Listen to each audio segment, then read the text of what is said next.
Right?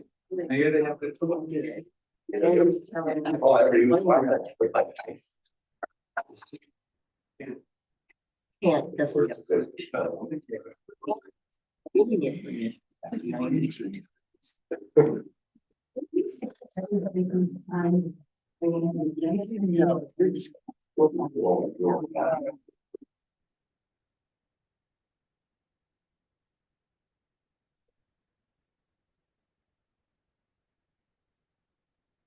Right, got 7 o'clock. I guess I can call this meeting to order. Let's all do the pledge.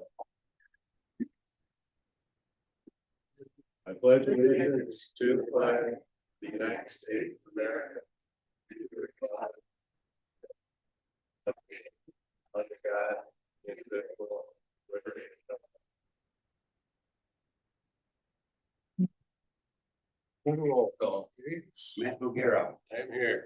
Kathy Macho, Here. Nancy Rondell, Here. Jamie Melky, Here. and Michael Behrman, Here. all present for. Great. Citizens comment, if you'd like to discuss anything that's not on our agenda tonight, this is your opportunity. James, can you give us your name and address? Yeah, my name is Jane Cobb. I live at the bottom of Judd Hill at 377 East Third.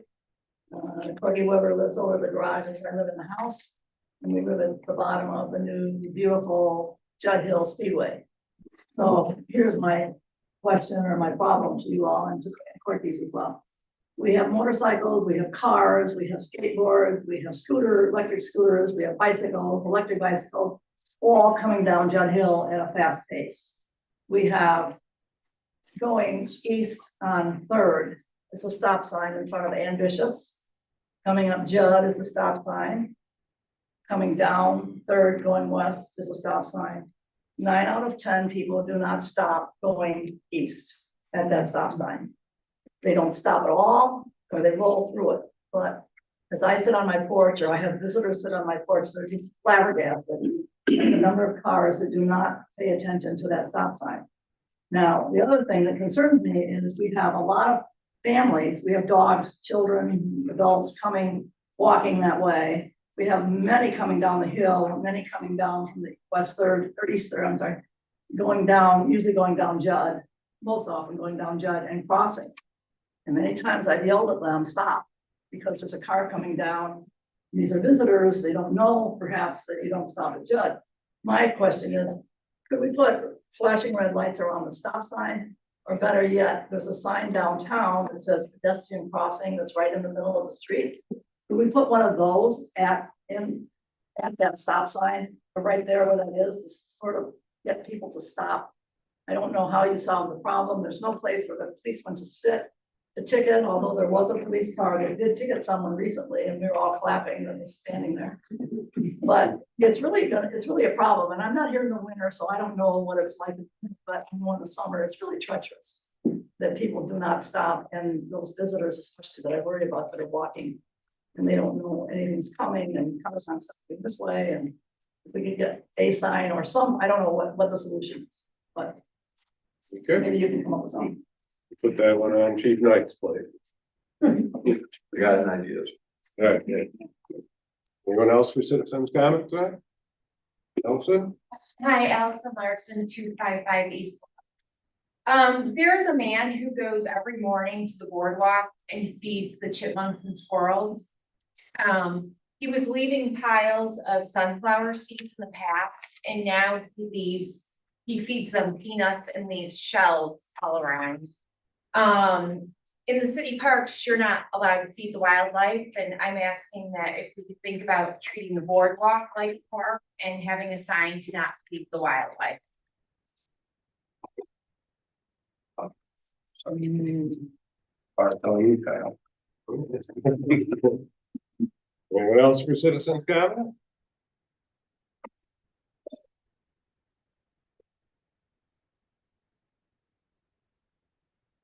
Computer,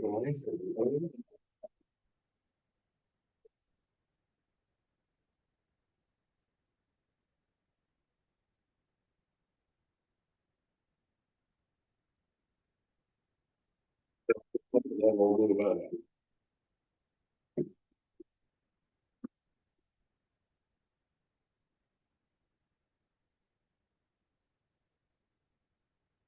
We have a comment, a hand raised. Andrew Pappas.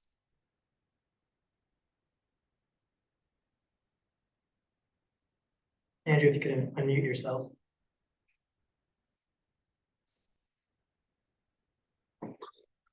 Hear me now? Yes. Yep. The floor is yours, Andrew. On the agenda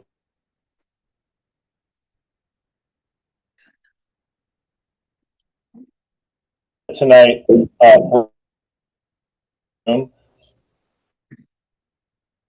You're breaking up, Andy.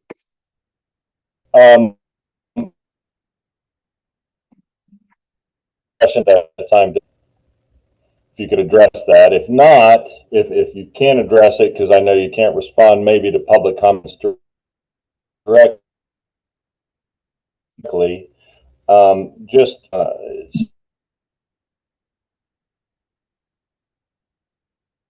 Yeah, Andrew, we can't hear you. You're breaking up on your end. you can't hear me? No. Yeah, you're breaking. You hear me now? You're better now. Okay, I'll try. So basically, if it's possible, I'd like to offer to the city, if you can hear me. My house is 2 houses from the intersection in question, and my porch, my cameras look directly at that intersection. And if the city would like to put up long-term cameras to just monitor that intersection 24/7, so they could have a better understanding of the traffic problems that are there, I offer my yard as a staging area for you, and even I'll run electricity and let you sniff off of my Wi-Fi signal if you'd like. But I'd like to just simply my personal opinion on that. I think sometimes the best solution to a problem when it presents itself is usually the simplest and cheapest. And I think that of all the proposals that I've seen, I think making that intersection a right-hand turn only lane would be the easiest and simplest and by far cheapest solution to a dangerous intersection there at Bluff and State. That's my comments. Thank you. Thank you. We'll be holding that other comments related to that off until section, agenda item E, but thanks, Pappas. All right. We're talking about,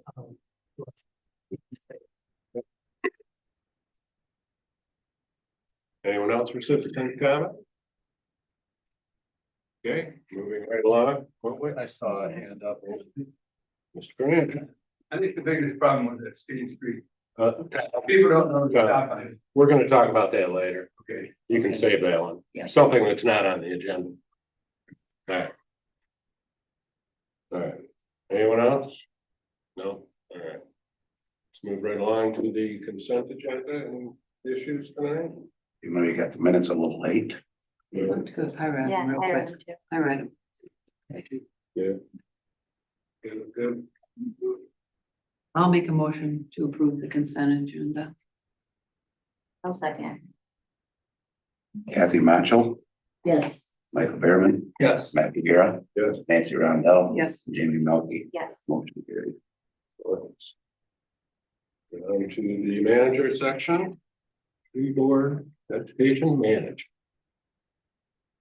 okay, so the tree board has a recommendation for council to consider having the city take over management, the vegetation management on its property. Currently, the vegetation management policy is, if someone wants to do some trimming or removals on city property, they have to improve their views, they have to come to the city. There's this kind of cumbersome process, and it's cumbersome both for the applicant and for the city staff to be able to get some trees trimmed or removed.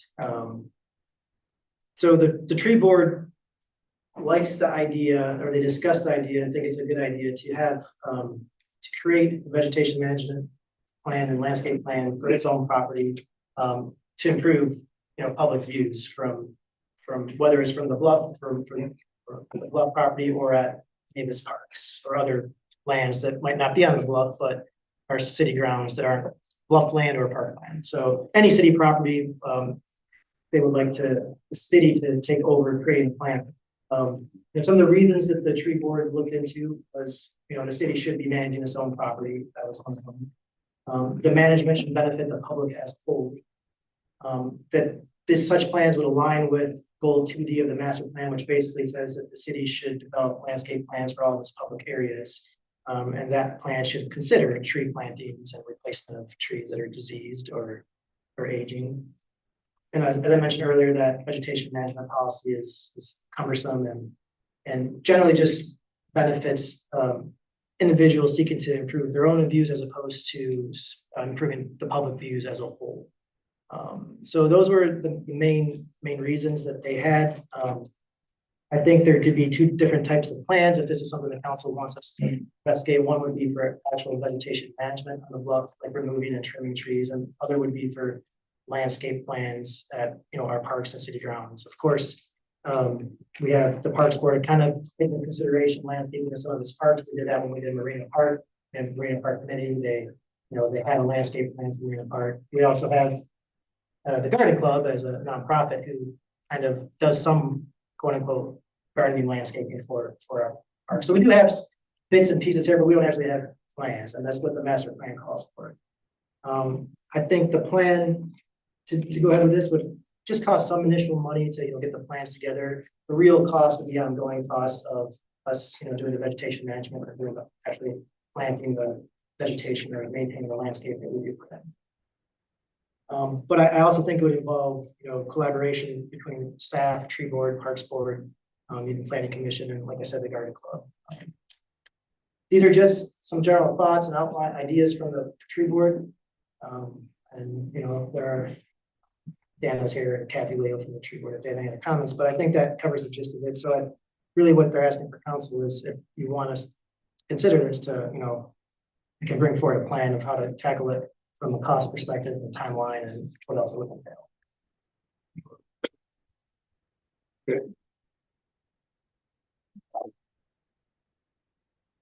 So you guys want to talk, or you want me to do public comment first? Okay. Do we have any public comment on our vegetation management concept? Could I ask Dana to give me the rationale a little bit? I mean, I heard Victor obviously, but Yeah. I'm confused. It's like we're putting another layer into it instead of. No, I think the idea is to No. streamline the process, Yeah. to make it easier so that the city would proactively work on keeping views open. Like last year, the year before, they went and trimmed the trees at Tourist Park. And it was completely grown over, and now you can actually see one. So this has to do with parks. So Sharon, this would have to do with both the parks and the block and all city owned property. Not And private property. not private property. No, this doesn't Only relate. city. This only relates to public property, and this would theoretically replace the need for people to make requests to trim and pay at their own cost, do trimming on city property. Right. So you would have a $500 process. That would, the idea is to replace that. So Well, it's a $500 process for the application, because we have the arborists, the time and my time involved there, but really it's also the cost of actually hiring a company to do that. To do the trim. So an example, not to get into too much detail, but the trees on Judd that we've had approval to trim for 2.5 years, and we're trying to get someone to come.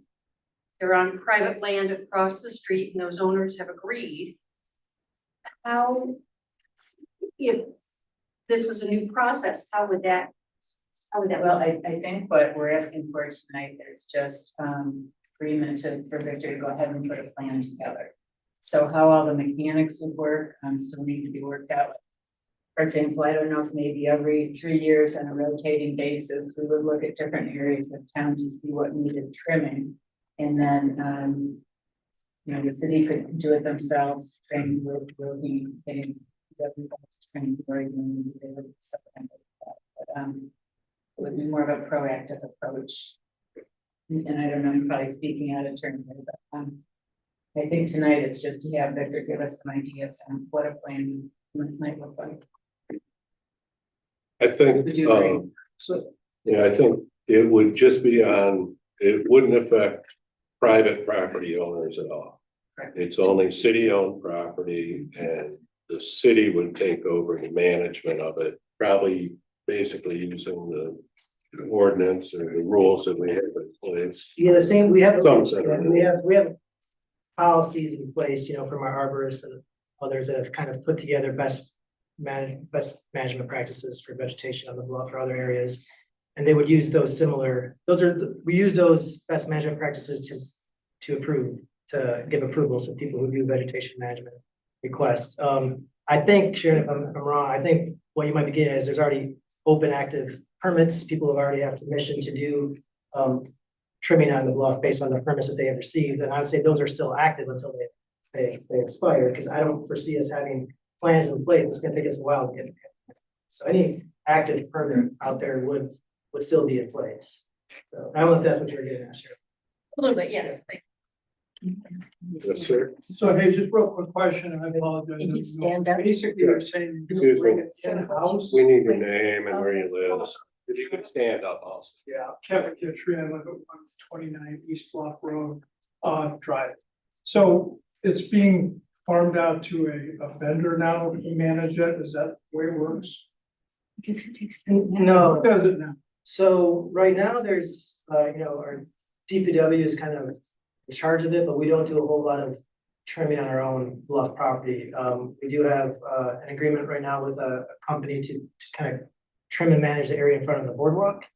The platform or the boardwalk, but right now it's really, the city doesn't put a whole lot of effort into improving the bluff for any kind of things. Because we've done it, we paid the money and, you know, every 5 years or whatever, you know. Yeah. So you guys would proactively try. That'd be the goal, is to proactively improve public use. Thank you.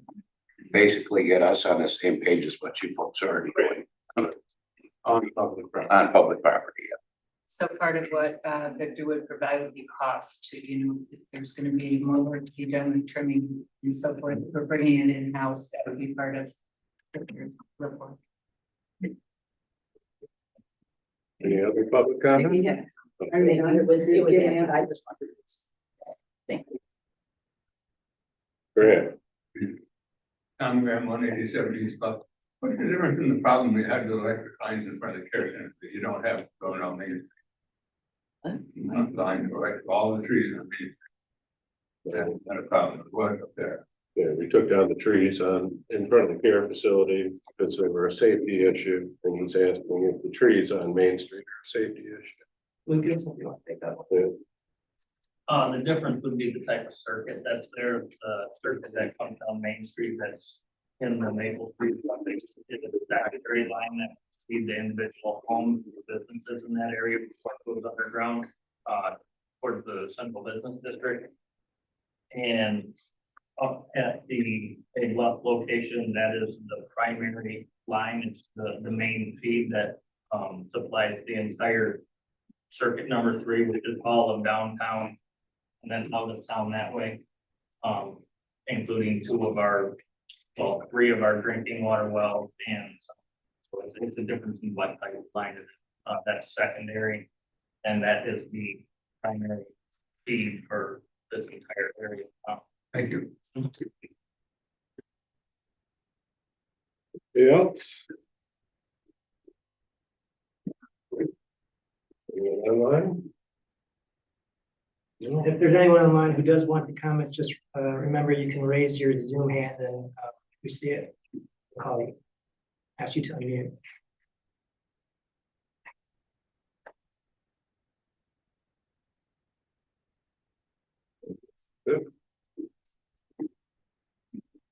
I think it's a great idea. You know, it's about time we did something with our property on the bluff. I'd like to see something go forward. So we're just asking for input, just wanting We're Yeah. basically just giving consent for the tree board to go ahead and pursue Well, this correctly. yeah, right now it's for me to come back with staff and I'll work with the tree board and others if necessary, but just come back with cost estimates on what this would cost, like what it would look like, how long it would take and if seems like if you're on board with it, we'll go forward with it. That's just gonna be, it's not gonna be a quick process. We have a lot going on at the city, but we'll definitely come back and present something to you.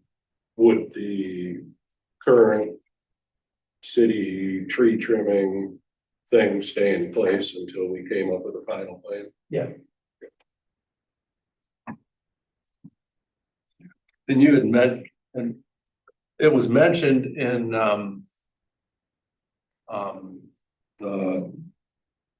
the discussion here, the proposal to look into it further. It was mentioned that let's say one section in the rotation wasn't going to happen for several years, and that the residents of that area wanted it to happen quicker. They could approach the city to execute the plan sooner if the resident or a group of residents were willing to pay for it. Is that correct? Yeah, that's the idea is we wouldn't, Thinking, we wouldn't be able to do all of it at once, right? We have a rotational right. base for each of the parks and just from cost perspective, right? So if someone, for example, wanted to clear up a view or wanted to, if there was in line with the plan that we had put in place, then yes, they could approach us. Right, if it wasn't gonna happen for 3 or 4 years and or whatever that rotation would be. It'd be kind of similar to a donation that we accept for donation for any project we would have. Got it. I think it's great to be proactive. I think it's good for the city to manage, so that it needs to be the city's plan, how it's done, rather than. Yes, by consensus, you start working on it. Consensus. Thank you. Yeah, good luck.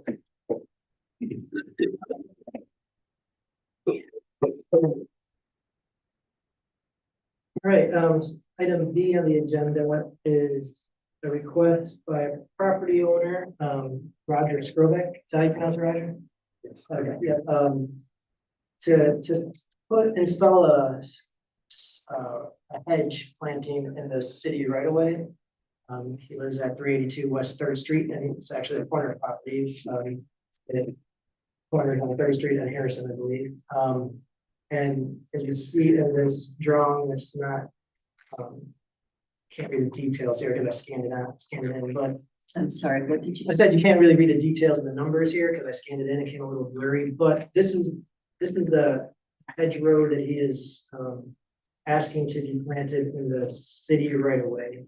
His property line is about approximately right there. So this hedgerow would jut out about 8 feet or so, give or take, into the city right away, and then extend essentially much of the length of his property on the west side, so where Harrison is, up to his driveway.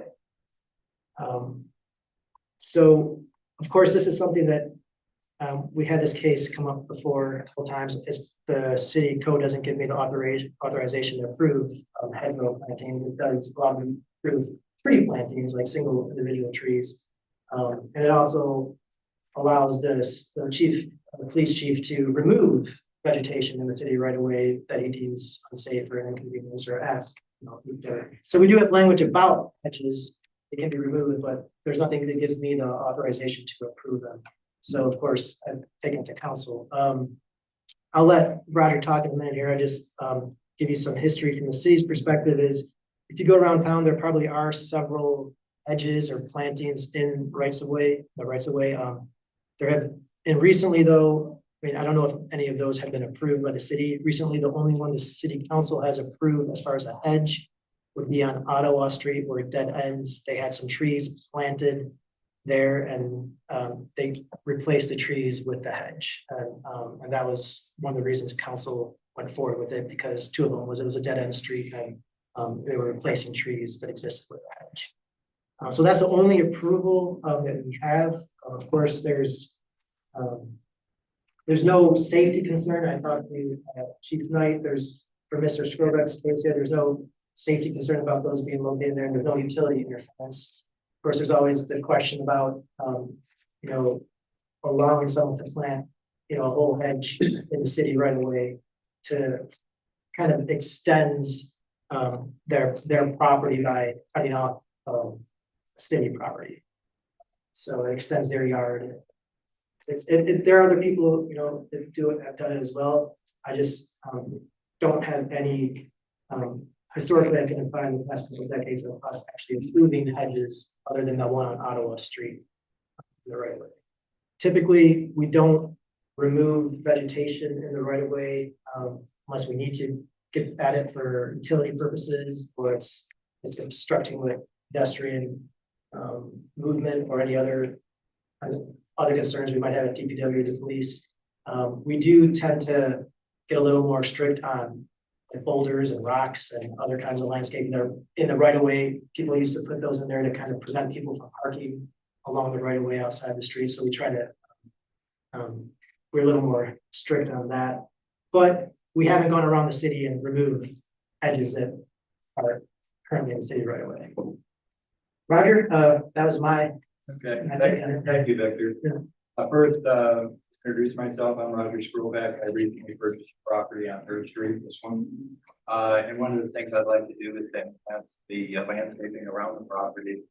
I think the proposed hedge does two things. One, from my point of view, my property gives me a little bit more privacy, noise reduction. For the city, though, it does provide an additional enhancement, I believe, to the beauty and charm of the downtown area. Right now, when you drive down Harrison, basically you look at an empty backyard with fence, my neighbors. So I do think that this would provide an enhancement to the look of the downtown area. Additionally, to Victor's point, where we have quite a few examples, I would say, of hedges sitting in the right of way. My neighbor on the other side of Harrison Street, directly across from me, their hedges all along the edge of Harrison also. Their hedge is anywhere from 8 to 10 feet from the side of the road. We're proposing 10 feet, so there would be 10 feet of grass space. We did have Lucas, he's here, come by and look at it just to make sure that from a DPW point of view, that we weren't creating any issues, or that we felt that was okay from their standpoint. And when I did have a chance to meet with them, he did indicate that from a DPW point of view, there wasn't any issues with the hedge. And then just as a component of kind of getting ready for this meeting, we just kind of drove around downtown and just looked, and on those corner streets like mine, just how many hedges really are there. And we're pretty surprised. I actually created a list, but I have 9 properties here just below the bluff, and just right at the very top of the bluff where, it's a very similar situation. Many of those hedges are much closer to the street. Some of them are right at the street. We're proposing 10 feet away from the street. And again, I would say that from the city's point of view, that the attractiveness of the property will be greatly enhanced by putting in the hedge. And so I'm hopeful that the council sees that and will approve our proposal. Thank you.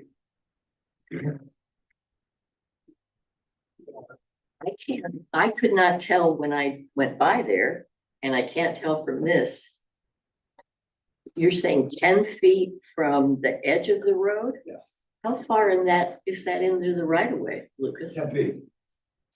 So it was about on the 8 to 10 feet, I believe, from. I thought the right of way was basically more like 8 feet, but. It's a right of way vary in different places, and it's a narrower road, so it extends farther out into the grassy area than a wider road that you've seen. So the right of ways are not all even dead center. So, okay, so you're saying it's 10 feet from the edge of the road. That's what a plant would be. The actual right of way extends 20 feet from the edge of the road. So I think we've talked about political signs, and then where you're getting that from is Cause that road stretch right there is very narrow. It's basically like a car width and a half compared to a normal street that's like 2.5 car widths. So that's what the difference is between 8 feet from the, or like political signs. That's why there's so much grass in that area. Because it's the middle of the street and extends how many, from the middle of the street, how many feet from the middle is the right of way? That's the standard, The standard rule is about 33 feet, 33 feet. but Okay, I understand what you're saying. I just wanted to understand the numbers. Okay.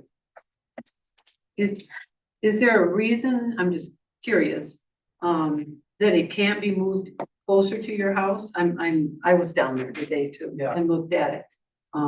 So that you're not so much into the right of way? Is there a reason the hedges couldn't snug up a little bit? The reason that we positioned the hedge, the proposed hedge where it is, Nancy, is that one, we wanted to be consistent with the hedge on the other side of the street, which is 8 to 10 feet from the street. And by the way, that diagram was a true picture of the street. So again, that hedge is anywhere on the other side of the street is anywhere from 8 to 10 feet from the edge of the road. And so we wanted some consistency there. And then in addition, to have so much green space between the road and the actual hedge, we thought that kind of looked strange compared to, basically everywhere else that you're looking for downtown area. And so we think from a quote, just enhancement of just the look of the overall property, that was the best place to put it. And what would happen if we put a sidewalk down there? Because, that would be, because I know you don't have any down there. You have one in front of your house and it ends. Yeah, the sidewalk actually would fit within the 10 feet. Would it? Okay. Yes. So if we ever did plan that, that would be the head of the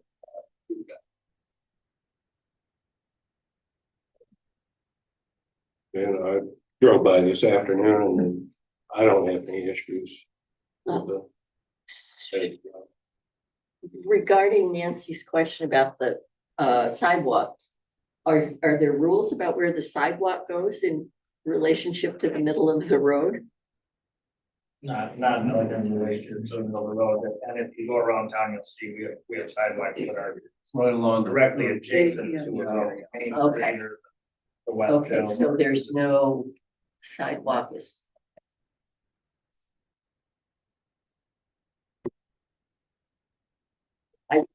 the one, it would be, of course, the hedge. If it was something the council approved, would be subject to removal by the city without, we would obviously notice someone like, That's my concern is the precedent that it sets. Yeah, but just to play the devil's advocate, it's the precedent that I would be concerned about because we have a lot of open lawns, if you will, on streets that, if everybody put a hedge up that was deemed safe, from a automobile pedestrian standpoint or whatever, there'd be a lot of hedges in town. That's my biggest fear is establishing a precedent, because it doesn't sound like this council has approved hedges like these in the past, and I should say in the past recent history. Yes, trees, and I understand one at the end of a dead end road on Ottawa. That would be my only concern. The aesthetics, it sounds lovely. I just get leery about the precedent setting. Right. I think it always has to, or in a situation like this, it always has to come to council. So look at it as an individual. My That's what suspicion, I hear what you're Michael, saying. if I may, it's probably a lot of the hedges that were put in, rightly or wrongly, were never brought to anyone's attention. They were just highly. And so, the precedents that you're alluding to, there's a lot of precedents in, in the neighborhood with respect to hedges, because they're all over the place. I have 9 properties here just below the bluff that have hedges within the right of way. And so, I think that the consistency that it will, apply is good. But I also think that, you have an opportunity here to establish precedents that people, when we do want to do something in the right of way, that we do the right thing, we come to council like I am tonight, to get the approval. And so I don't know that, this really creates a precedent that says, oh, okay, we don't want to do that. You'll always have the right as a council to say, yes, this is something that we'd like to do or not do. I think in this case, along Harrison Street, the mirroring, as I call it, to the neighbor's hedge on the other side, I think would just be an overall enhancement to the city. And as I said, I hope the council will And Mr. Scrovick, regardless of any decision we make, I want to commend you for doing the right thing and coming to council. Additionally, coming with, a detailed plan. I thank you for that. That means a lot to us, or at least to me. I think I probably speak on behalf of council as well. Well, DPW doesn't have a problem with this one. Again, it's an individual. I don't usually like I agree with you, Michael. But DPW doesn't have a problem. Kyle does. That's not a really high volume corner, down there. So It kind of it's dead ends, sort of. it's a funny, yeah. At third, it doesn't continue on. I just hate to be guessing what the future might bring. Well, you can't. And that's it. And I'm not, and I agree with Michael. I appreciate your coming and asking about this. But one person's aesthetic might not be another person's aesthetic. And how much can the hedge grow? What does the city do if the hedge grows an extra, I don't know how many feet, because I don't know what the view issue is. So I think it would be more of a safety issue. And then we would have the right, it's in the right of way. So we would have the right to go and say, you have to trim this, you have to cut. we have the Am I right to go and tell whoever owns the property that they have to trim it, or Yeah. can we go in and trim it? You were just asking. typically, and Lucas, you can correct me if I'm wrong, usually in these cases, either ask them to do it, and if they don't do it, And if they don't, we'll send the guys to Yeah. do it. It's typically how it works. I mean, that's, in this one, that's what it would be. Are the hedges that you're looking to put in going to be like similar in height to the ones on the other side of the street? Yes, they'll probably be about, initially probably 5 feet or so tall, which is consistent with the neighbor, and they would be kept, my intention would be to keep it at that level. I'm not looking to help. It would hedge Yeah. the property. So it would be a very consistent look, to, the neighbor on the other side, and for those So who have a chance to look at it. It wouldn't need to be added to the vegetation management.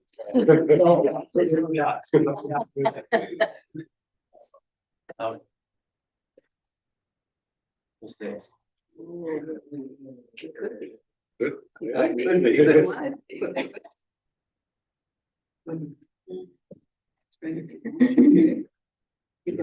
Are you guys, yeah, I can do it. You guys said if I make a Well, motion? I would make such, we did not take public comments, so in case there's any. Oh, sorry. Yes. I guess, is there any public comment on?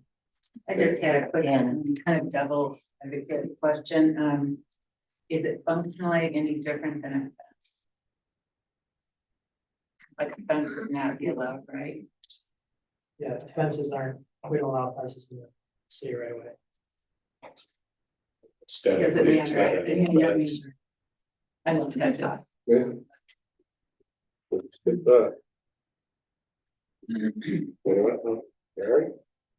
Turn on field, of 16 Timber Pass. I guess the only thing I saw was that, the hedge across the street is really old. And it probably started at, I don't know, 14 feet from the street. And it's wide, so it's not so much the columns, but the. Actually, the measurement we made was from the trunk of the bushes to the Great. side, and that was 10 feet. Okay.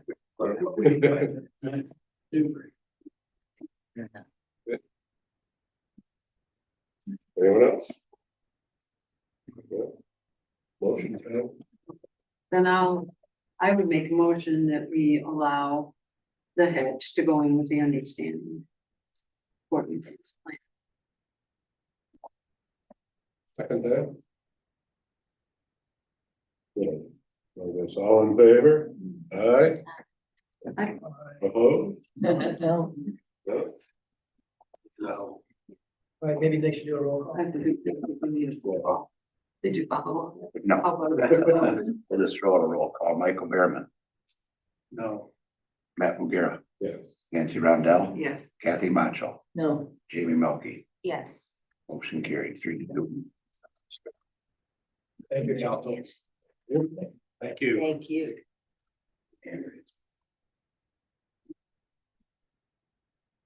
Right, item 3C is the Kiwanis Park renovation architect proposal selection. So a few months ago, council gave the green light to put out an RFQ to select or to find an architect to make the renovations at Kiwanis Park. If you remember, we had about $530,000 or $540,000 donation to make renovations to Kiwanis Park.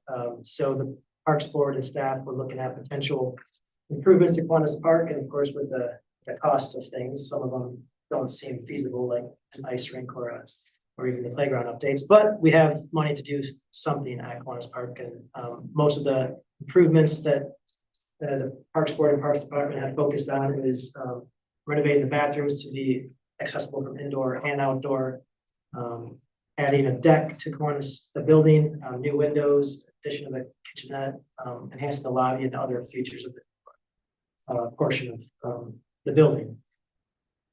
The goal is to keep the project at about $500,000. Of course, again, we won't know that until true cost is until the bids come back, but the goal is to be around $500,000 with some of that leftover money to be used for the architect, of course, to do the design. We received 2 bids, one from Bluebird Day and another from WTA. And they, it wasn't comparing apples to apples necessarily, but I did have a little chart of some of the main aspects. So the base cost for Bluebird Day and WTA, the base cost is based on the company itself and their subcontractors, their costs for using their subcontractors. So for example, Bluebird Day, their direct costs were about $11,000, but they were subcontract to subcontractor part of the site work, site design work. So the additional $7,000. So that's what you see in both of these. So the base cost for Bluebird Day was $17,240. WTA was $18,000, but plus 10% of the construction costs. I said assume $50,000 because if we use all $500,000 for the project, 10% is $50,000. So it would bring a total cost closer to $68,000. The alternate costs are expensive, and the alternate costs are those things if we want to design skate park and upgrades to the playground. Those run pretty high at between $69,000 and $90,000 for Bluebird Day, and then $5,000 plus 10% construction cost for WTA. In both cases, they would not provide the civil engineering. Any civil engineering that's necessary would, we would use that through Benchmark. The location of the companies, Bluebird Day is in Harbor Springs. Their subcontractor is in Petoskey. WTA is in Saginaw with subcontractors in Bay City and Hopewell. Both like identification clauses. There's that basically means to not hold them accountable if anything goes wrong. Kind of standard in contract language, but I put the website there. As you can see, Bluebird Day is a small operation, while WTA is more of a mid-size operation with 30 employees. We're comfortable with both proposals. Clearly, there's more of a cost advantage to Bluebird Day. I think because they're from Harbor Springs, want to do more of a give back to the community. But if you look at WTA, they have a much larger staff and resources to pull from in-house. So not saying they're better or worse because of that. It's just, I think, advantage when you have 30 people in your office to give different things. So that's basically what you see. So I guess what we're asking for is to make a selection based on what you have seen here. Hopefully you guys went to their websites, check that out a little bit. There's not much more there that can't be gleaned from their proposals that are in the packet. Yeah, and we do have WTA has not done any work for the city before, Bluebird Days as they are currently with the Harbor Master Building.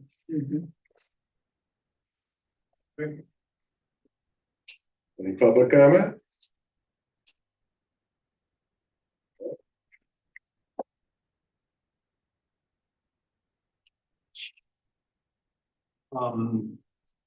So the architectural costs are gonna be folded into the grant award, correct? We're trying to keep the costs not to go exceed the grant amount. Okay. Yeah. And I'm assuming that, the base design would be done first, then put out the bid.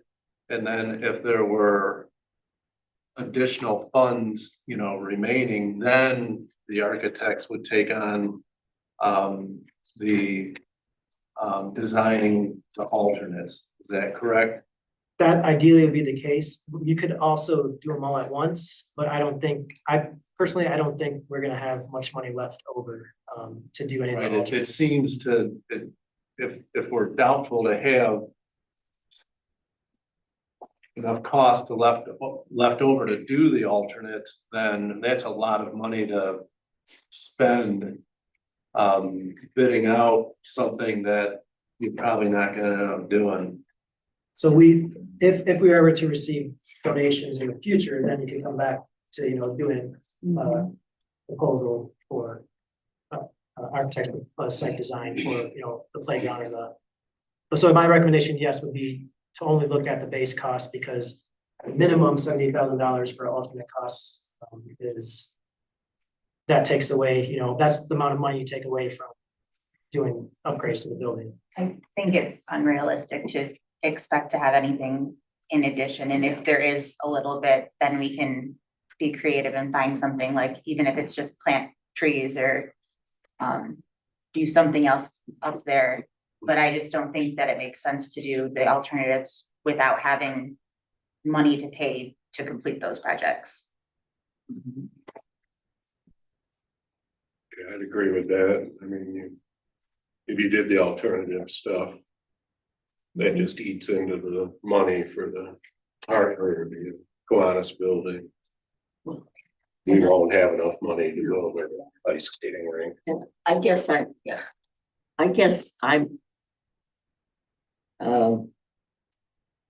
I don't, if we ended up with another pot of money later, we could do the alternates.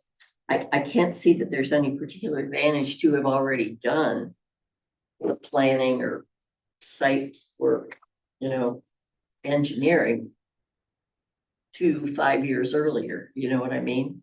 It would seem to me it would make more sense just to attack the whole thing again later if we have additional money. Am I missing something on that?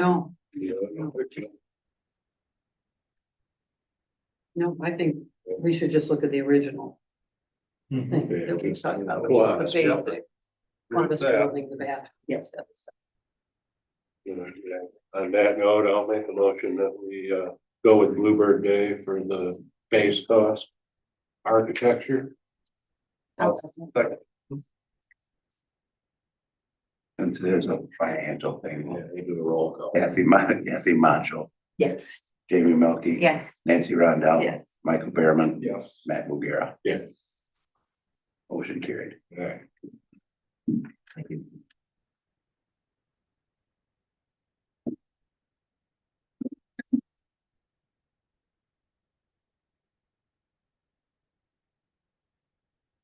All right, this is an update, Parks Department maintenance position. So for about 8 months, the city has been without a DPW employee, left late last year, early this year. And so the Department of Public Works and the Parks Department wanted to spend some time observing our parks, grounds, streets needs in the winter, spring, summer, to see, you know, where the real needs are in the city. The position was mainly a groundskeeper position, so worked on a lot of our parks and non-parks grounds, doing some maintenance work. So after a lot of observation, DPW Parks decided that there really is no need to fill that open DPW position, and obviously Lucas can expand on that if you want him to. That this recommended the city should create a full-time parks maintenance position that reports to the parks director and many responsibilities with primarily focusing on maintenance of the city parks, not just, the landscaping or like vegetation, but the buildings and fences and other things that go along with our parks. This city would then, of course, we wouldn't fill the open DPW position, and we also eliminate 2 part-time parks maintenance positions that we have currently. We have people that do minor things here and there, like painting fences, painting buildings, doing trashes, and et cetera. So there actually wouldn't be an increase to general fund. There would actually be a decrease overall in savings to the city by about $12,000 annually by combining these positions. There could be a further savings because in the winter times, there's generally less work in the parks in the winter time. So this individual could be used for snow plowing the sidewalks, the DDA, the downtown district, and charge that cost to the DDA, if the DDA so chooses to use that individual. It would solve a couple problems though. It would keep our DPW free them from having to do the downtown snow clearing. And then it would also save the DDA money if they wanted to contract out with someone or figure out a different way to keep the snow cleared off the sidewalks, because of course, this is something the council had asked the DDA to look into. So this would be able to kind of solve that problem. So there'd be basically a potential greater savings to the city general fund if the DDA were to use this position to do some of that snow plowing work. And of course, a new employee would be non-union. They would be part of our administrative agreement that we have. So they would be a full-time position, be similar benefits as other non-union position members as well. Because it doesn't involve any additional expenditures, and actually the items, the line items in our general fund that would be used are already covered with the position that we fill in DPW. It's really not an ask for any money or a change in budget. It's really just kind of informational that we're doing this, but also get your feedback and thoughts on it, or if you have more questions. Lucas would definitely help you answer those with regards to the DPW and their needs, whether or not we don't think, as long as there's no increase or significant increase in demand on DPW work from the city perspective, such as, we're adding new streets and adding new sidewalks, we don't really see a need to have a position, that position filled in the DPW. And if there is, for example, a week or a day that where, there are some extra needs, like a special project, that could be filled by overtime. If we need a couple hours for the DPW director to do something. I can't imagine what that would be right now, but it'd be still a significant cost savings to do it that way as opposed to filling a position. So this is considered then a parks yes, position, not a DPW. So the parks director and Lucas won't be arm wrestling for person's time or anything. Okay. Does this also mean, I'm looking at the parks board, Dana, that this, or the tree board, either one, does this help with the issue of when we plant new things, getting them watered and cared for? Okay. At our parks, absolutely, since it's a parks maintenance position, filling gator bags, ensuring the trees are, watered. So yeah, this would. Weeding the beds, that's enough. I'm sorry. Weeding the beds. Weeding. Emptying trash. That's right. Okay. Painting, chain fences. They wouldn't be mowing the lawns or any of that. DPW would still maintain that. Yeah, for our union contract, that's a duty that's for the DPW. Okay. Would they, what building would they work out of? Where would they? Well, they would report to the parks director, but they would actually just be at the parks all day. So they wouldn't have their own office per se. Just kind of like the DPW. They probably could go to the DPW building if they needed supplies. I mean, we're currently Trevor and Rob, who are part-time guys, have access to the DPW building for their any needs. So yeah. So Vehicles or. Vehicles, yeah. We do have a parks.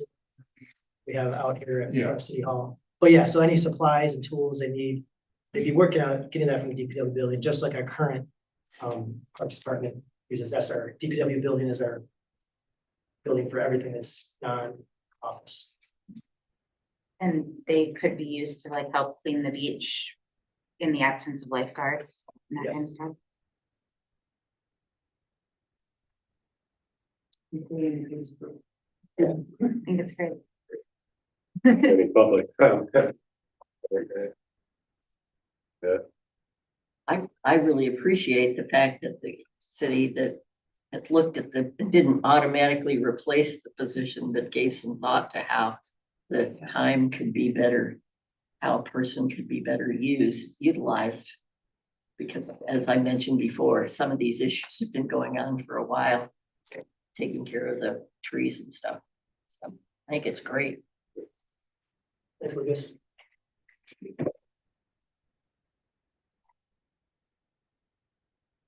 Next item, 3E is the State Street Infrastructure Project. So for a couple of years now, the Planning Commission, the council had asked the city to look into repaving and fixing the waffling, I guess, of State Street. We use that word quite a bit to Planning Commission councils. But and of course, in the past 2 years, MDOT has had basically a one-way, a reroute. They've been rerouting traffic essentially on the State Street, which has caused more traffic to go up there. So to do that project, State Street project, to repave it, and actually just replace it, resurface it. There's also 70-year-old water lines. I don't know if the storm sewer is older, but there's old water and storm sewer infrastructure underneath there, and that will eventually have to be replaced. I don't know, Lucas, probably 15 years, maybe sooner, maybe later. But it makes sense when you're digging up a road then to also replace infrastructure. So then you don't spend the money in 10, 15 years to, dig up the road again to replace that infrastructure. So that would replace the aging water lines, storm lines, so replace the road. There'd be narrowing of the State Street right now. Cars can park on, and this is between M119 and Summit Street. So not all of State Street up the lake, but just between 119 and Summit. Yep, it would help with the water runoff, provide more green space on the sides of the road. Would also eliminate street parking and reduce salt. Now, those aren't the reasons we're doing the project as far as like putting green space on the sides, but those are just benefits, and eliminating parking is benefit or negative depending on who you ask, right? There's also, we could add conduit for future undergrounding of electric lines. So when you add the conduit with this project, that means you don't have to underground the lines because that's a cost, but in the future, if you have to underground lines, then you don't have to dig up or bore, it's much easier just to put the lines in. So of course we have a plan. We do regularly $50,000 a year from the electric department undergrounding certain lines, and the goal is to get as many lines underground as possible. So that'd be, a future consideration to put the conduit there. You don't have to, but that's just an option. So there's a grassy area of kind of where Bluff meets State and M119, and the question was brought up about, increasing visibility for those cars when they coming down State Street and turning left on M119 to kind of improve their visibility to see, because a lot of times cars creep up and they're trying to look for see what cars are coming of M119. So you could regrade that section, that grassy section of the Bluff, the corner of M119, and I got a map here that basically just shows what we're talking about there. It's a very small section. It's this area right here, basically. To regrade it, regrading it would not cause any, you would regrade it in a way that wouldn't cause any water issues or any stability issues there. But by doing that, the effect would be you have to eat up this much of roadway into Bluff Drive. So to do that, you'd have to make Bluff a one way. And so the proposal then would be to make Bluff a one way from State to Spring Street, a one way going what, going eastward. Going east or Yes, west? going east, yeah, yes. So that is basically, MDOT has, agreed to contribute $32,000 or so to the project because we had brought up to them that, you know, their cars they've been redirecting cars, onto State Street. So they said they would contribute some, which is a very small portion of it, but Lucas had talked about from a lower number too, probably. So, it seems like that's what they'll settle on, is that amount of money to repay it. And of course, that part of that little grassy section is part of, MDOT's, purview in the right of way. So, then, accordingly, they don't have concerns about us doing that work there. So at this point, it's coming to council. I think the straightforward part of this is the, you know, street replacement and repaving the street and replacing the infrastructure. That's a typical water sewer projects, straightforward. Doesn't really need any consideration other than the costs, and whether or not there's other projects to take more precedence. But from a project standpoint, it's pretty typical. But two main things that I'm recommending that we take to the planning commission, have a public meeting on, is one is narrowing the street, because it takes away parking, and narrowing State Street. And the second is making Bluff a one way, because of course it'll affect a lot of people who live on the bluff that are used to taking Bluff to either turn left or right onto State Street or on 119, and it would redirect some of that traffic to other streets, Summit. Lucas, do you have anything, especially about the water runoff? I know you've had some additional thoughts on it. Yeah, when it was brought up about the condition of the roadway, and I started looking at, you know, after paving it. That's when I kind of started looking into, you know, the infrastructure underneath, replacing that. One of the considerations, I guess, it was put in 1955, the water main was, and so the section between M119 and East Lake it was all one water project in 1955 when they replaced it. And in the last couple of years, we've had 4 failures on the section between Summit and Lake. So it is the most amount of failures that we have. It's not the oldest water. We have stuff from the early 1900s, and it's not failing at that rate. So instead of just repaving it, I looked at reconstructing the failing infrastructure, the water main. And in doing that, looked at the storm sewer, upgrading that, and then I also looked at narrowing the road. One of the reasons that looking at narrowing the road is eliminating a little over 8 feet of asphalt is going to decrease the amount of water that runs off the road. In 1998, the same thing that is going on or happened at Harrison Creek happened there. So everything on the south side of the sidewalk was at the bottom of the hill. So it would be, you know, it has happened there before. Would it happen again?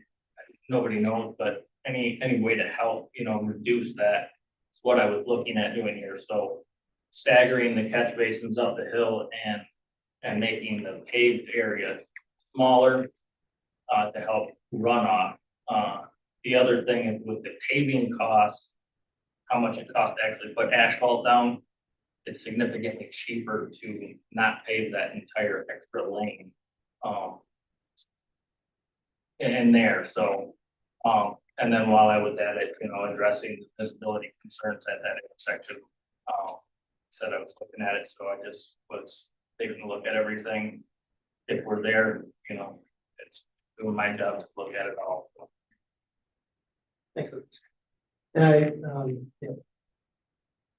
Yes, that's where we're at with that. So really, my recommendation is to take it to the planning commission for a public meeting, but to really focus in on if council wants to go forward with this project, you know, with the repaving of State Street and doing the water infrastructure project, is to take the planning commission to really just focus on those two things of narrowing the State Street and making Bluff a one way. I have a question, but do you want to go Yeah, do public comment first. That's what everyone's here for. They're taking public comment on any of this. I guess in the back right first. Quaver, 151 East Bluff. Sorry, he was talking, so I just wanted to know. Bryn Quaver, 151 East Bluff Drive. Very thorough, but wouldn't it be cheaper rather than regrading and doing all the extra signage to make Bluff Drive one way? Wouldn't it be cheaper just to add a mirror? Like we do at Judd Drive? Yes,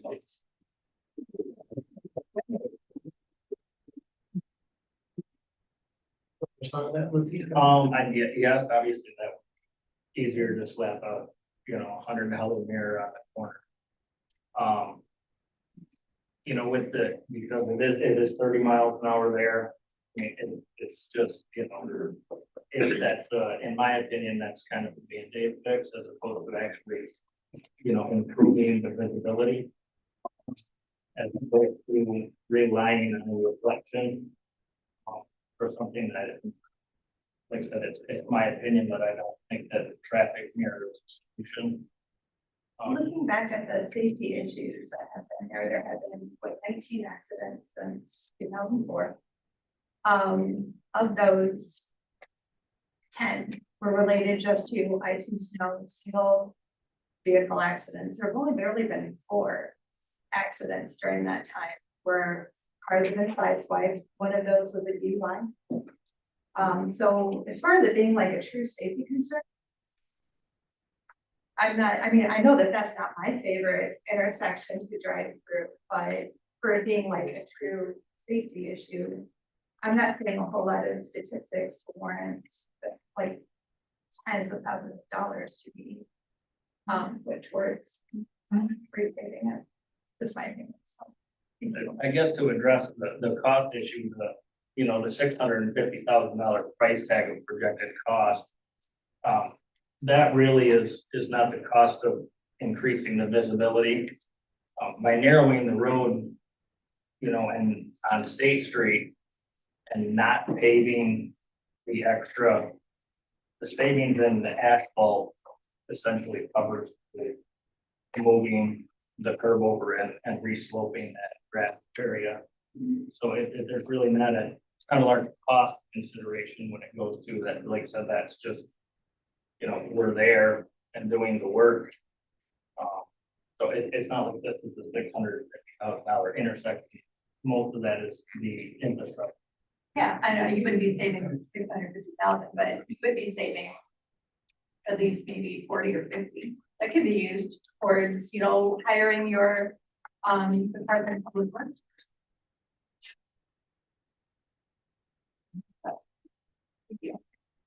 Yes, sir. Hi, Kevin Gentry, 129 East Bluff. Hope I can just ask questions. Okay, so I'm just curious, is the East Bluff, that additional, you're narrowing it to one lane, how is it going to increase the visibility? Are you going to slope it more? I don't see how that.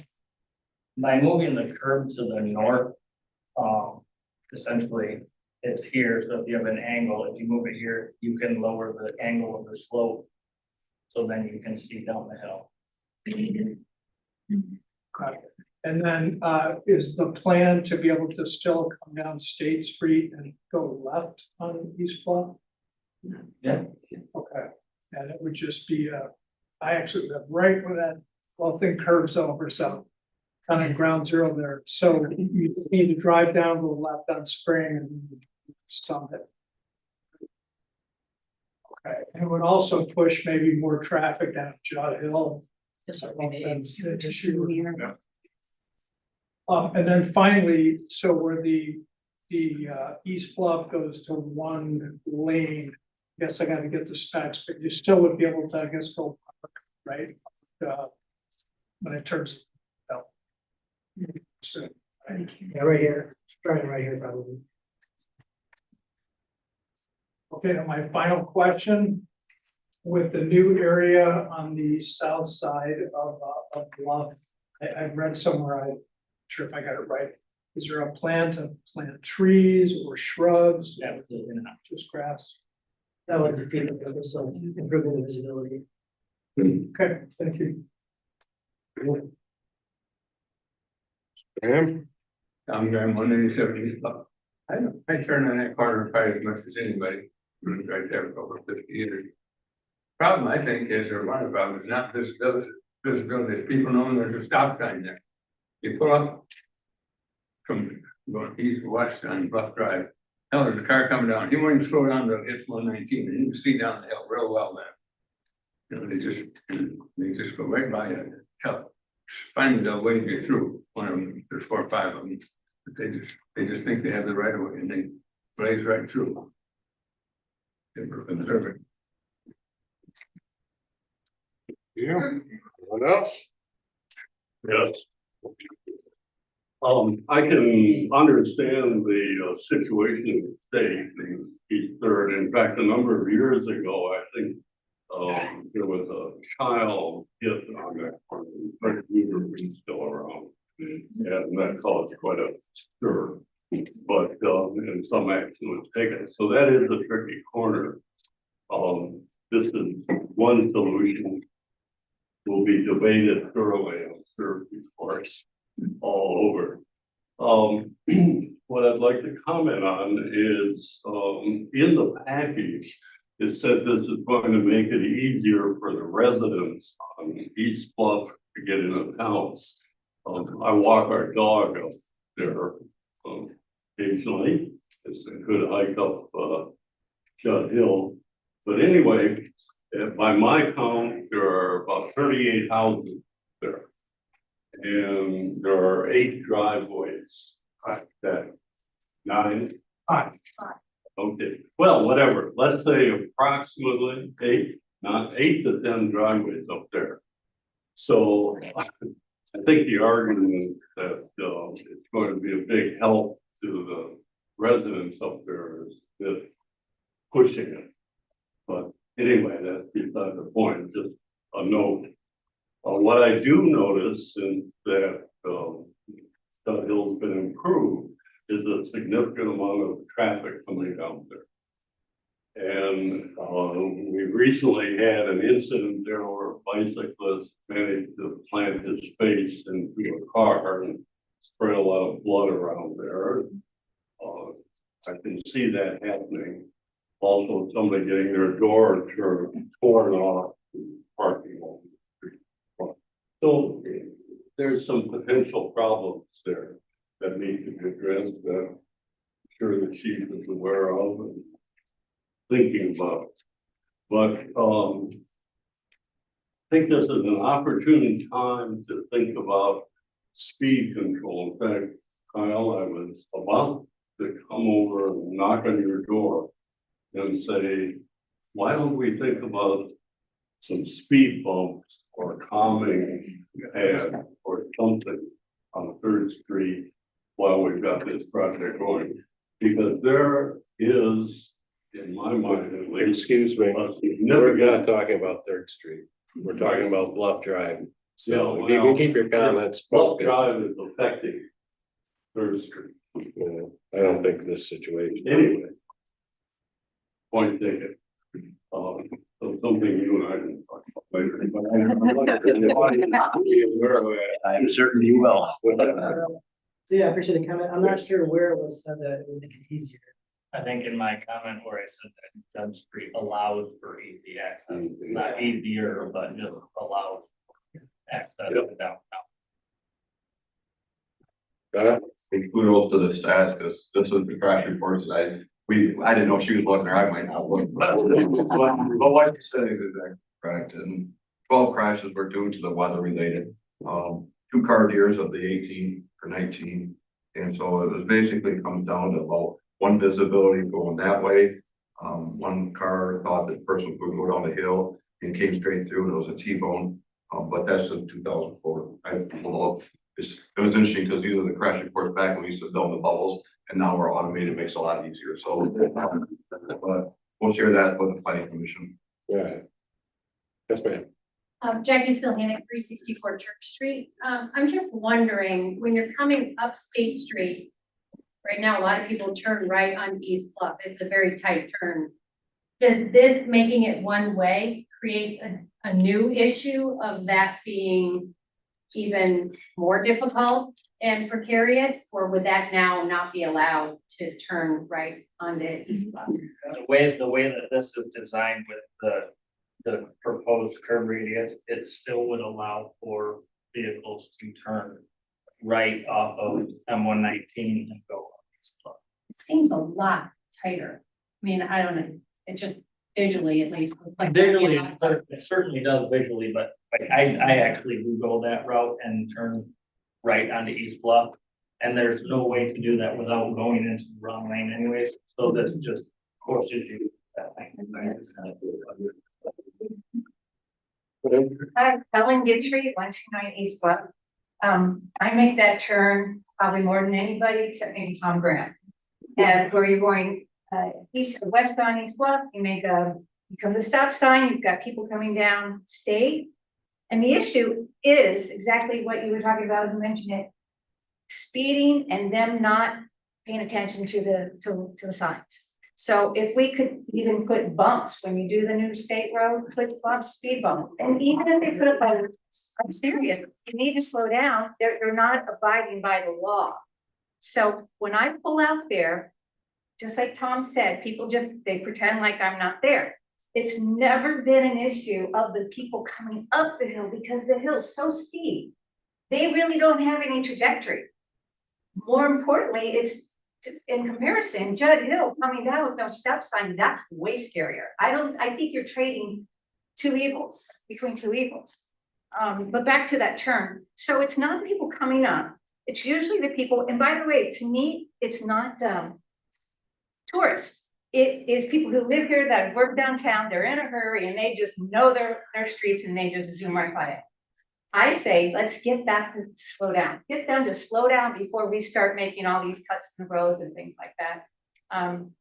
And I lost my train of thought, but next time I come, the first thing I'm gonna say is, everybody needs to speak up.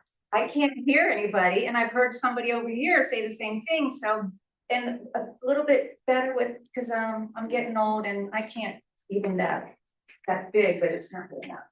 So I appreciate the work though, but I just give a little bit of for what it's worth. Thank you. Thank you. Anyone else? Clark. Robert Clark, 175 East Bluff Drive, next to Tom. I've driven through that intersection almost 60 years. I think this trade-off, you're for those of us that live on the bluff, that now we have one way to get home. You've just told us that we have to go through the intersection that you're all worried about. Because that's the only way I can get to my driveway to get home. Right now, at least we have the options in weather. I don't know about the rest of you, but I don't like going down Judd Hill in the middle of an ice storm. So, but I know what people are gonna do. I mean, you could say, yeah, sure, you can go all the way around, you come around the block and come down State, but people aren't gonna do that. So you're gonna push a lot more traffic to Judd. You're gonna push a whole lot more traffic to Summit Street.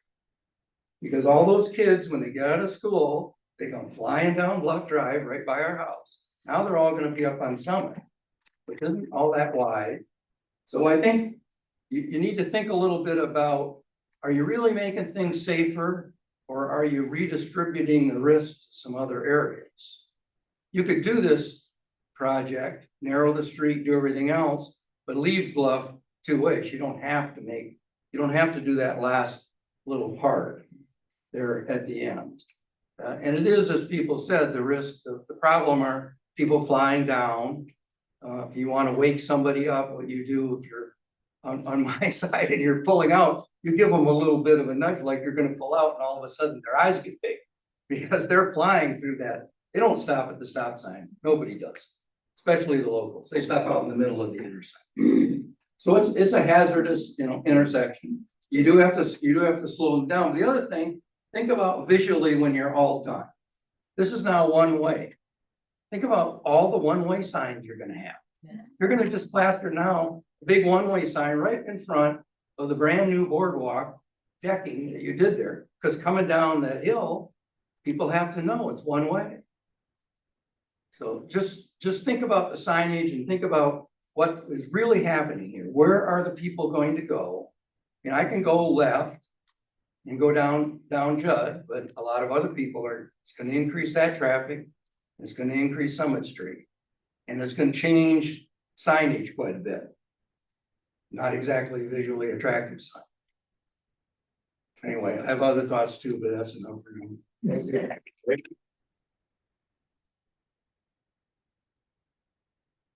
Anyone else? Allison Larson again. I agree with everyone's comments about the stop sign going down State Street being the issue.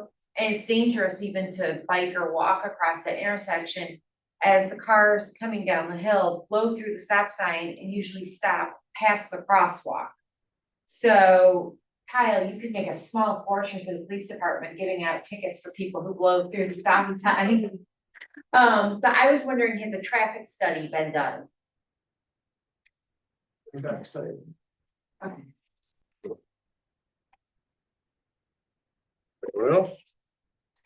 Andy? When you read 539 East Bluff Drive, I don't think that the amount of money that we would spend on this, we're just gonna be creating other problems. We haven't really solved the problem. If there is even a problem to be solved. We can find all kinds of ways to spend money, but I think this one is frivolous, okay, I'll go with frivolous.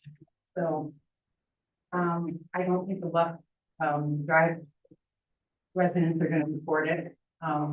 It's gonna create more accident opportunities for people who didn't realize it's one way. And when I look at the water coming down that street, it's now become a chute.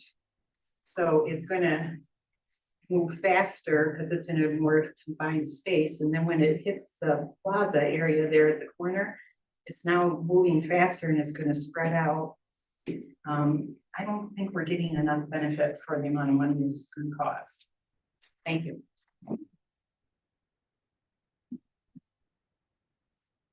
Anyone else? We do have Andrew Pappas online. Go ahead, Andrew. I'm trying to. There you go. Thank you. Hope you can hear me. I agree with all the comments that I've heard regarding the redoing of Bluff Drive over there. I think more study needs to be done. My comment, something that might have been overlooked. I feel that I understand your concern on State Street regarding the runoff and you wanting to narrow State Street and do away with street parking. But given the fact that that is a really busy thoroughfare for trucks, delivery trucks, tractor trailers, trucks hauling boats, horses, all sorts of things go up and down that road. Is there any way possible that you can consider some variance that you maybe don't narrow it quite State Street coming down to 119 quite as much as you want to, just to allow for the width of the trucks? A lot of trucks haul heavy machinery and take a lane and a half sometimes. And I understand you wanting to do away with parking there, but I think you should give some thought to the safety of the big trucks going up and down State Street, hauling machinery, boats, and everything else up and down that roadway. I think that you're narrowing State Street a bit too much, and that's something you should consider, given the amount of traffic, commercial traffic that goes up and down that thoroughfare. Thank you.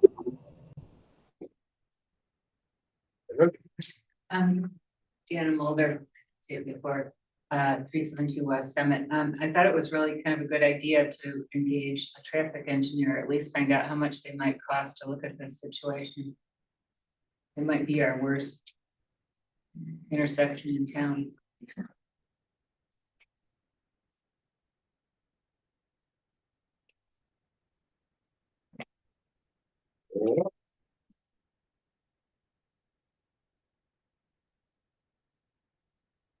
Helen again. I meant to ask, I'm not sure who to address. I think it's 5A under the section 7, back to the list of the project.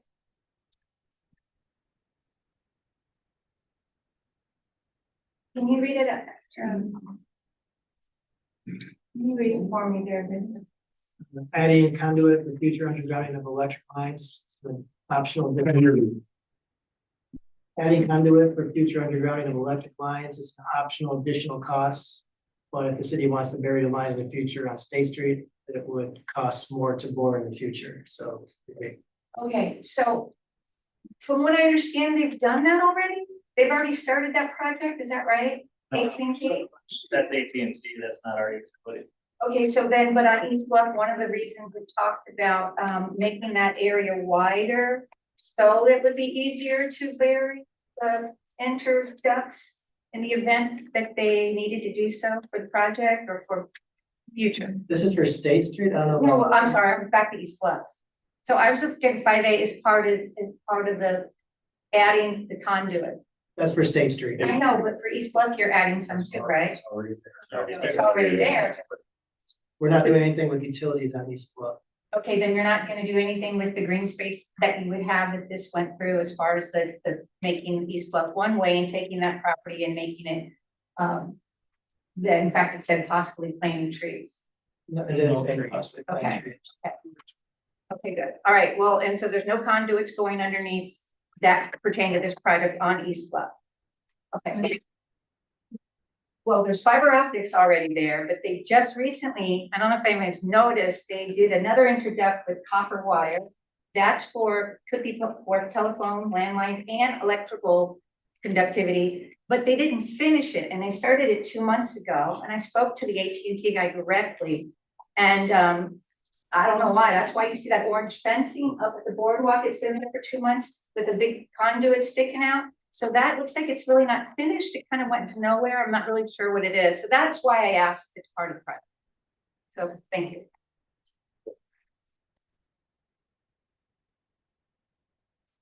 Well, are we all done with public comment?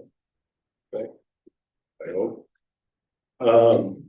Sounds like this needs to go or have more work done, so I guess planning commission. Send this off to you, you guys can think about it some more. And usually at the planning commission level, this is why it would go there, is because they would make the recommendation too, it was brought up whether a traffic engineer needs to be involved, they would make that recommendation if they think a traffic engineer to do some sort of traffic study. Is this? Are any of these costs part of either the sewer or the separate funds, or is this all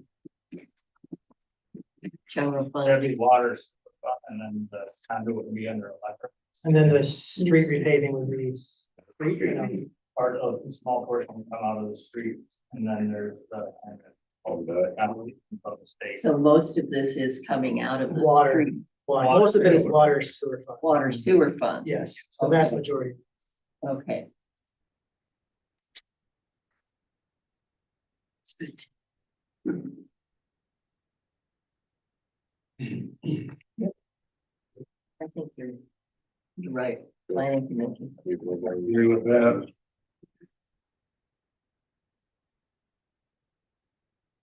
You got anything to look? Just to give it a little context, I drive a school bus. As most of you know, and we take field trips, downtown and I'd actually rather drive, believe it or not, I'd rather drive a school bus on Judd Hill than I would taking it through that intersection. Just because I feel I have more control, I can't control what someone else does. And the visibility really scares me on a school bus. Now I'm just putting into some context. But I do agree that sending it to planning commission and getting more feedback. I thank you all for the discussion. It was nice to hear your thoughts. Thank you. So I guess by consensus, go to the planning commission. Yeah.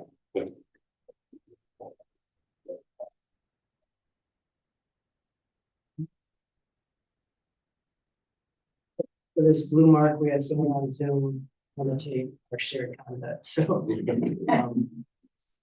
I turn that off for now. Okay, item 3F is a page fill control panel replacement.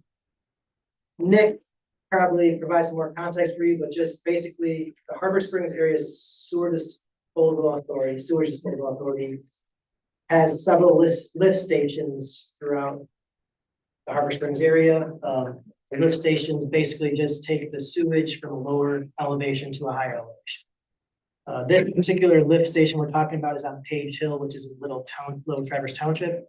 But that Little Traverse Township lift station handles sewage from City of Harbor Springs as well as part of Little Traverse Township, so mostly from the City of Harbor Springs. For the past several years, they've been fixing that control panel. It's been being refurbished with different pieces and keeps on breaking down or it needs more work. So the sewer authority determined that they need to replace that control panel. They budgeted about $70,000. They did have a quote that came for less than that. And that's what they budgeted, $70,000. So the city's responsibility approximately, I can't think it out of 62%, but it's about 3/5 of the costs. And Little Traverse is about 2/5 of the costs. So what we're asking for in order to pay for that, to do that this year, is a budget amendment to our water and sewer fund for $44,000 to pay for the project this fall. We had an anticipated $388,000 deficit in the water fund for projects that we're doing. That's capital improvements projects, takes that down. But our year-end fund balance would still be at almost $1.5 million, which is about 100% of our fund balance. And we like to keep ours at about 9 months. So we have no concern about this $44,000 project taking our funds down to a way that we can't operate in case something were to happen. So Nick can maybe give a little more context, but because he's just sitting on the sewer authority, so does Matt, I know you said here as well, the sewer authority board, but that's really what this ask is for, $44,000 budget amendment to water and sewer fund to cover our portion of the replacement of that. Yeah, I mean, Victor summed it up pretty good. I'm losing my voice. If that fails at Page Hill, that's awfully close to the water, and it's the entire city. So, granted, 45 grand is a lot of money, but in the big scheme of things, that should be done. Yeah. Yeah, no, that's the main sewer out of the town. So if that doesn't work, everyone's basement, everyone below the block. Or the bank. Yeah. Or the bank. Or the bank, yeah. And they've been screwing around with that 5 years. Well, since they redid the. Right. Forest feed. Since we did what? They had to redo the force main going up Judd Hill. Because it starts down by Mononaqua. Okay. And then they pump the sewage up to 119. And then it goes out to the sewer authority.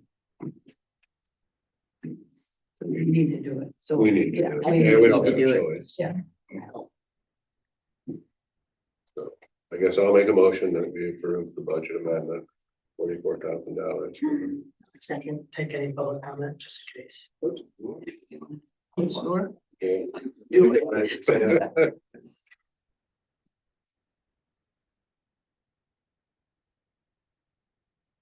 Guess I better do a roll call. Michael Behrman. Yes. Nancy Rondell. Matt Boogera. Yes. Kathy Macho. Yes. Jamie Melky. Yes. Motion carried. All right, thanks. Item 3G is public, Emmett County has a grant program. It's really public funding that's provided by the federal government, part of the state and local fiscal recovery fund grants. They call it the SLFRF. There was a round one a year ago, or a year and a half ago, where we applied and we got money to repaint and kind of fix our water towers that are right there by Kiwanis Park. So they offer up to $50,000 matching for any infrastructure project. They also have other types of projects, but we feel best is to use for like infrastructure that's critical. And in this case, we're thinking that if if we go forward with the State Street project, knowing that State Street project we just talked about, it could look different than what's proposed tonight, you know, it could be no one way, could still remain as wide as it is, but then we would still be replacing the water mains below it. So our idea is to apply, because that fits neatly with the elements of the grant, to ask for us to apply for the money for the water portion of the project of State Street. So like I said, the State Street project, based on how planning commission recommendation could look different, but the gist of the water main replacement and sewer replacement would be the same. There are other projects that we do have. I don't think they were necessarily great fits. Kind of talked with Lucas, and Rachel at Parks. You could use it. They said you could use it for recreation and parks, but we'd rather use it for. So we thought about Kiwanis, at $50,000 per project, but we'd rather use it for an infrastructure project. There's also the Harbor Master building, but that may or may not happen depending on cost. So we don't want to apply for something where we might not be able to use the money. And there are other water sewer projects that may happen in 2026 and for 2027, but those be coming out of the water sewer fund anyway, so it apply equally to the water fund. So yeah, that is what we're asking, is to be able. Usually we come to council before we apply for a grant, just in case we get council saying, well, we're not going to take that money, or we don't want to do it for that project. So we typically come to you before we apply for grants, just especially larger grants like that. So that way, we know if we do get the grant that for the funding, that it'll go forward. Public comment? Comment at the table? Yeah. I'm not gonna tell you, no, you can't go apply for. Do you need a motion? Yeah, just a motion, consensus motion to approve, to apply for the grant, but. I'll make a motion to approve of you applying for the grant. Second. All in favor? Aye. Opposed?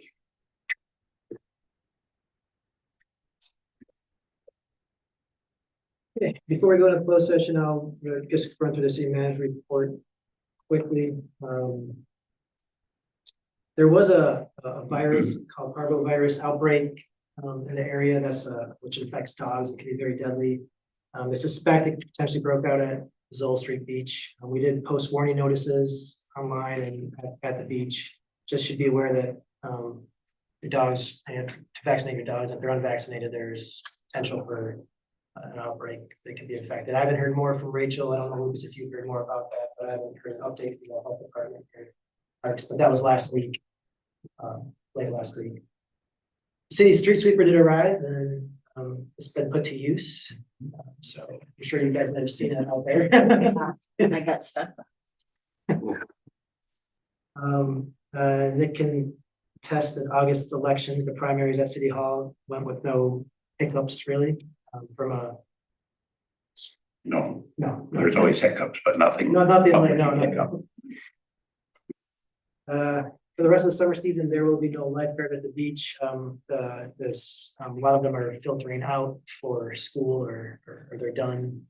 So we only have a few. The remaining employees we have there will be used for, keeping the bathrooms clean, open, and some maintenance of the beach. But there'll be no lifeguarding going forward for the rest of the season. So marina revenue is up about $35,000 for this year compared to last year at this time. So that's always good news to hear that our revenue in the waterfront fund is substantially up. And going forward, starting in October, we will, I've discussed this with council members separately, but to do a quarterly budget update to council, just so you have an idea of where we stand with expenses and revenues. Traditionally, we generally make major budget amendments during the year. If like we just did for the water fund right here, we'll bring it to your attention. But it's probably good for council to see what Nick sees, even though if we're seeing everything is good. So you guys know that everything's good and that we're not, running behind on some budget items or over in expenses. It's good for one of your biggest responsibilities is the budget, and it's always harder when it comes to November and December for budgeting time, when you see, oh, then it's easier to explain why, you know, certain line items are where they're at, if you know throughout the year, why we're short or high on revenue or expenses low or high on those, so I think it'll be helpful. It's very much appreciated. And it wouldn't be it wouldn't be a breakdown of every single line item, but it'd be like the major, like subsection of line items. That way it's easier for Nick and easier for you guys to understand where there might be some increase or decrease in revenue and expenses. A lot of increased activity in our social media and website. It's good to see it growing and not shrinking. So that means there's more involvement from people, and more people are getting our communications. I think we're up to 325 people or so subscribe to our email list. So that's great. That's people getting notifications for the newsletter. Couple boards and commissions updates. The RC discussed assets and elements of the city, part of our economic development strategy. Probably have a couple of meetings left on that economic development strategy before it goes to planning commission, and the DDA for review, and then the council for review. The DDA heard updates on the budget, their promotions, enhancement committees, as well as on the Merchants Walkway project. The Harbor Commission did review updates to the Harbor Master Building project scope, and also discuss some Ford Park improvements that I'll be bringing to council probably in September. Planning Commission held a public hearing on short-term rentals, and they discussed signage regulations. I think on short-term rentals, decide kind of keep the status quo. Signage regulations, they haven't come to any decision on that yet. And for tree board, we finalized Arbor Fest details. There's gonna be a lot going on. It's at Harbor View Park, as a reminder, on Saturday, September 14th from 11 to 1. We'll be planting some trees. We'll have some speakers, some seedling giveaways, doing some fundraising for trees, so tree board, tree planting. So, oh, and then some meetings, MPPA, a couple of MPPA meetings, standard meetings. We did have our last wellhead protection plan final meeting. If you remember, we received a grant to update our wellhead protection plan. It needs to be updated every 5 or 6 years or so, and we're required as part of the grant obligations to have I think 4 meetings throughout the year, meetings where you meet with different staff and consultants just to talk about the wellhead protection plan. And that's on our website. We've been in this part of this program for decades. I don't think there's any major updates that need to happen to it. Just a few small updates that we'll do, but that'll be coming to council when we have final plan in place. So yeah, that is what I have. Any questions about administration operations? Our next meeting is not until September 16th, so that's because Labor Day, first Monday. Unless there needs to be a special meeting, of course. So the last item on the agenda is closed session for ordinance 439, the ballot questions. Jim, you wanna? Yeah. I would need a motion from a council person to meet in closed session under section 8H of the Open Meetings Act. Specifically to consider the written opinion of the city attorney on questions arising as a result of the referendum ballot question. Said written opinion being exempt from disclosure by the Freedom of Information Act, section 13.2. Make said motion. I'll second it. All in favor? Aye. Opposed? I should do a roll call. You were just getting good at that. Jamie Melky. Yes. Nancy Rondell. Matt Bugira. Yeah. Michael Behrman. Yes. And Kathy Macho. Yes. Not certain why I'm losing my voice just in the last half hour. It's viral virus, also known as kennel cough. That's the dog thing. Could be